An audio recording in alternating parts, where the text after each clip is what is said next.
Mbak iki HP di New Zealand, di Jepang, di beberapa negara, tapi nggak ada yang suasana pengajiannya seantusias dan sehangat Hongkong.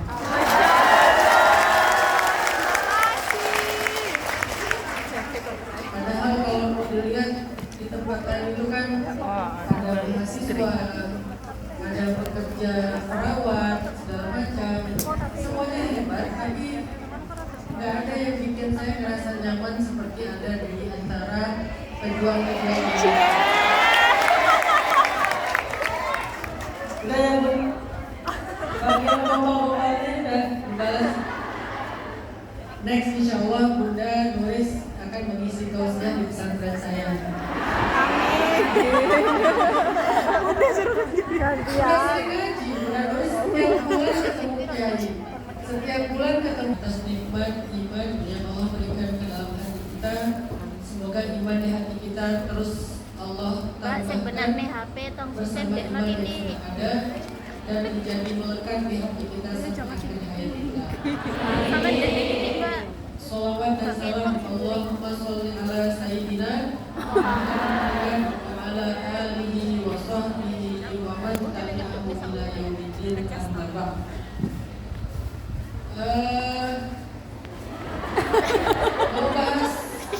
Mau bahas apa hari ini?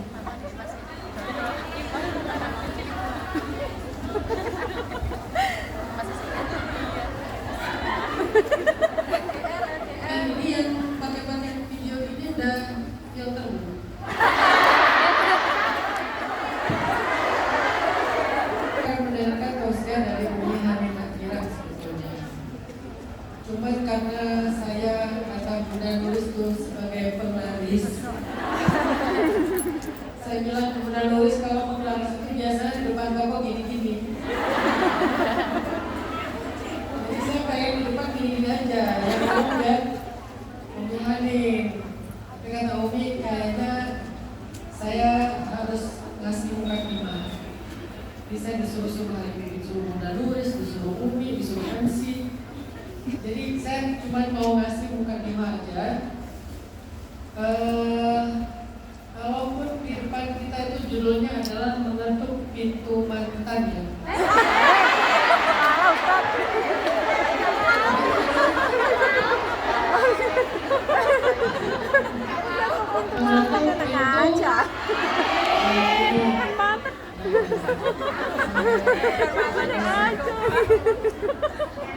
Siapa di sini yang punya mantan?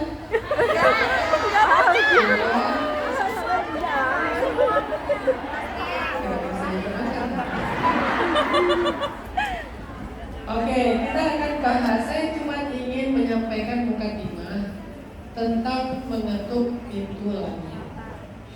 Apa sih arti dari judul ini? Apa Bunda artinya? Kok tiba-tiba ada judul mengetuk pintu langit ini? Emang langit ada pintunya ya? Ada ya? Oke, gini. Saya pengen memberi mukadimah dengan sebuah kisah. Jadi ceritanya dulu itu di zaman Nabi ada seorang pedagang yang melakukan perjalanan dagang dari Damaskus ke Madinah. Perdagangan dari Damaskus ke Madinah. Di tengah perjalanan, di tengah jalan, tiba-tiba orang ini dicegat oleh seorang perampok. Hartanya diambil, kemudian dianya mau dibunuh. Lalu dia bilang, biarkanlah saya hidup, lepaskanlah saya, ambil semua harta saya, biarkan saya hidup. Kata perampok itu, harta kamu saya ambil, tapi kamu mau saya bunuh. Karena dia ngerasa udah gak punya lagi harapan untuk lolos. Dia lihat di sekeliling lembah itu, dia ada di sebuah lembah. Di sekeliling lembah itu dia lihat banyak tengkorak manusia. Ternyata emang itu tempat pembegalan di zaman itu. Kalau sekarang mungkin peliteh ya. Oh peliteh? Peliteh itu di Jogja dia suka bacok-bacok orang. Tapi kalau peliteh beda sama begal. Kalau begal ngambil harta, kalau peliteh cuma pengen ya maksudnya nggak bernyawa, cuma pengen nyakitin orang. Akhirnya pedagang ini bilang kepada perampok itu, ya udah kalau gitu beri saya waktu sebentar untuk usul di rokaatain, untuk sholat 2 rakaat. Karena yang dia minta cuma waktu untuk sholat 2 rakaat, perampok ini juga ngerasa kayak ya udahlah nggak terlalu lama. Ya udah if'alna badalan ajil kata dia. Ya udah lakukan apa yang kamu mau, tapi jangan terlalu lama. Dia pun berwudu. Setelah selesai wudu dia sholat. Selesai sholat dia angkat tangan berdoa. Ini menunjukkan berdoa setelah sholat itu bukan bid'ah.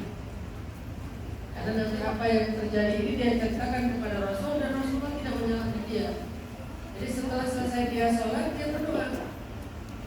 Di dalam doanya dia membaca nama-nama Allah yang mulia, Asmaul Husna, sifat-sifat Allah. Dia baca semuanya dengan bacaan yang panjang. Kemudian terakhir dia katakan gini, ya Mughith, aghithni, ya Mughith, aghithni, ya Mughith, aghithni 3 kali. Tiba-tiba ketika dia selesai membaca ya Mughith, aghithni yang ketiga, maka datanglah seorang laki-laki penunggang kuda memakai pakaian putih, ikat kepala berwarna hijau, dan dia membawa irbah. Irbah itu kalau bahasa sekarang adalah tombak. Dia datang dengan penunggang kuda yang larinya sangat cepat. Tiba-tiba dengan tongkat itu, dengan tombak itu dia memukul perampok dan perampok itu tersungkur. Kalau menurut orang yang jatuh cinta itu saking candunya, aku nggak mau berhenti jatuh cinta. Karena memang ya happinessnya itu beda, happinessnya, semangatnya, benar nggak sih? Cuma luar biasa nanti kalau udah kena sakitnya, kena deritanya, luar biasa juga. Jadi aku pengen berkisah tentang sebuah cinta yang bikin Abdullah ibnu Abbas sampai punya sebuah doa. Pada waktu sore hari di padang Arafah di hari ke-9 Yom Tasi' min Dzulhijjah ba'dal 'asr asyiyatan, di sore hari Abdullah bin Abbas sedang berdoa, bermunajat, karena ini adalah hari agung, hari mulia, hari besar, hari berdoa, hari di mana Allah membanggakan para jamaah yang berkumpul di padang Arafah. Kita didatangkan seorang pemuda dengan penampakan yang sangat menyedihkan, kulitnya kering, kurus, tatapan matanya kosong, jiwanya hampa. Sampai Abdullah bin Abbas bertanya, Man hada, dimana kullu hada? Abdullah bin Abbas, ya bena'am Rasulullah, wahai sepupu Rasulullah SAW, pemuda yang dulunya sangat ganteng, bersinar, bercahaya, namun dia saat ini sakit berat. Nastashfi, makanya Nabi datang supaya engkau pulihkan, supaya engkau sembuhkan, supaya engkau kembalikan lagi kondisi yang dia begitu bersinar sekarang menjadi pemuda yang sangat kehilangan cahayanya, sampai dia kurus, kering gitu. Mahada, ketika ditanya mada bika, ada apa denganmu? Dia tak menjawab, dengan mata kosong. Terus ditanya lagi, apa yang bisa aku lakukan biar kamu kayak ngerasa didengar, dimengerti. Ya kan, takutnya mungkin kondisi seperti ini nggak semua orang mau mendengarin, nggak semua orang mau understanding, mau ngerti gitu. Terus kata dia, di dalam tubuhku ada sebuah derita cinta yang hampir saja menghabisi nyawaku. Dia bilang seperti itu. Dia merasakan kepahitan cinta, derita cinta karena sebuah perpisahan. Terus gak lama, beberapa saat setelah dia komentar seperti itu, badannya bergetar, dia berteriak, dan nyawanya meninggalkan jasadnya. Dia mati dalam kondisi apakah syahid cinta, apakah apa ini ya, Allah a'lam, kita nggak tahu, kita nggak boleh juga kita ngejanji gitu ya. Makanya ngelihat kondisi seperti ini, Abdullah bin Abbas sampai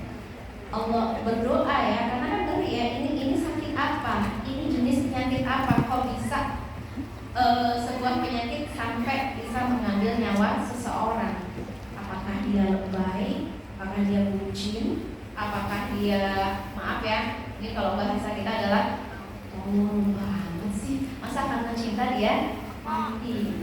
Tapi kita sebagai orang yang menyaksikan orang yang sakit kayak gitu ya, kita jangan sampai mencaci, mencela, nyinyir.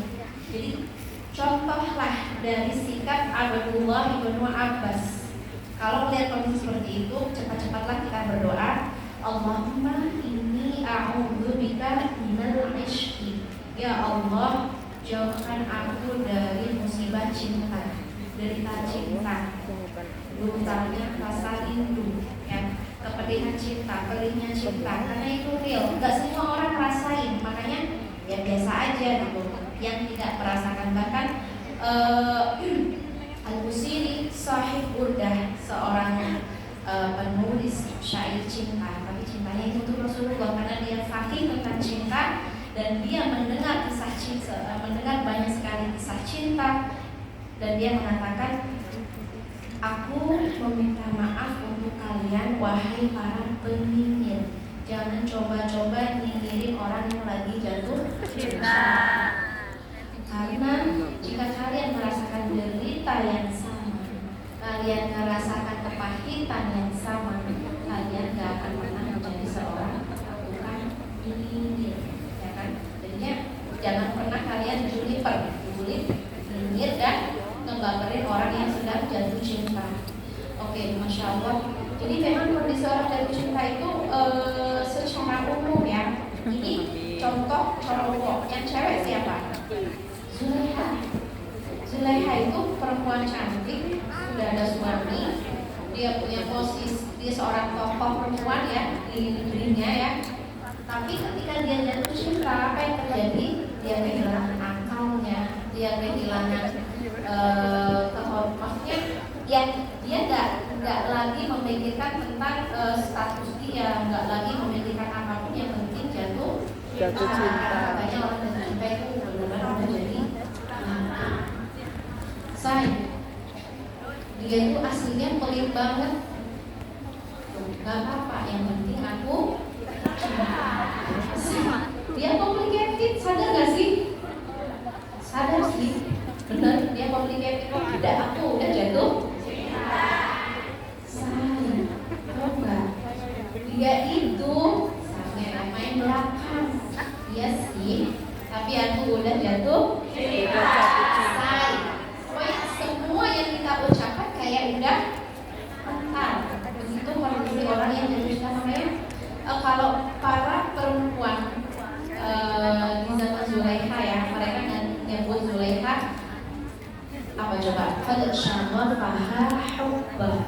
Dia benar-benar telah tertutup akalnya, tertutup jiwanya, tertutup. Yang dia tahu hanya Yusuf.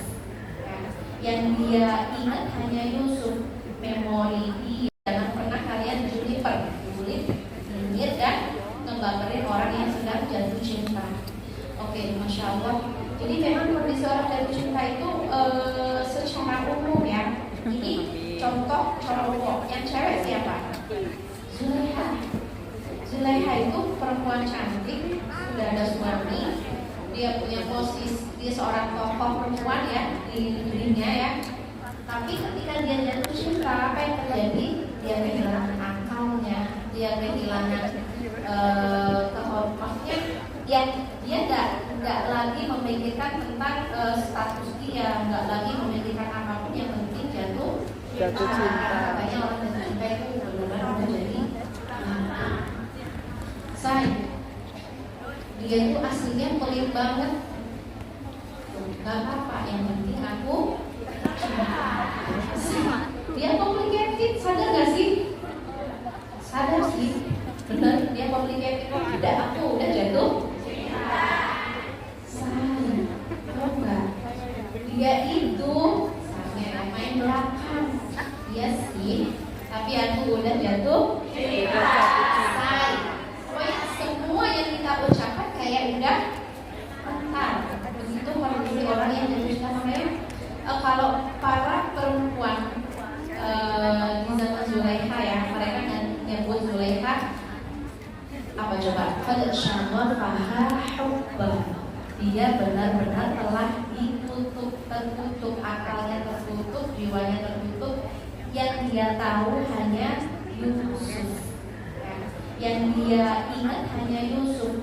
Memori dia, kenangannya, pikirannya, ilusinya, imajinasinya, pagi siang malam, semuanya hanya tentang Yusuf. Karena memang kalau orang jatuh cintanya adalah pikiran. Coba teman-teman yang sedang jatuh cinta, apa kabar sholatnya? Apa kabar sholatnya? Apakah full bisa fokus atau kamu kembali lagi kepada dia?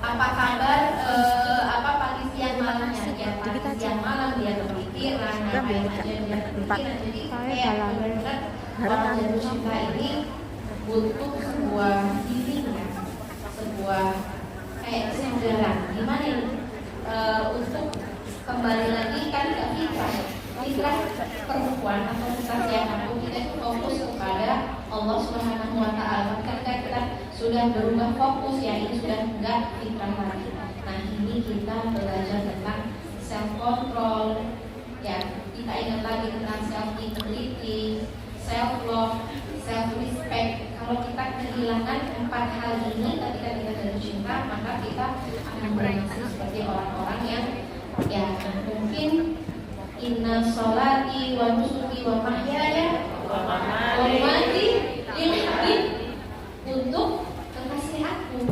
Jadi pikirannya sholatku, nusukku, kehidupan aku, pagi siang malam hanya untuk orang yang aku cintai. Jadi nasihat apapun, keterangan apapun nggak pernah bisa dia dengarkan. Bicaranya gimana? Kalau Rasulullah Shallallahu Alaihi Wasallam memberikan nasihat kepada kita bahwa tidak ada satu solusi yang paling tepat untuk orang yang sangat cinta kecuali bertemu. Salah. Kecuali apa? Kecuali nikah, say. Nikah ya, nikah. Kalau cuma bertemu kamu nggak akan sembuh, kamu akan tetap sakit. Ya. Yang sudah menikah, coba angkat tangan. Baiklah. Sakitnya.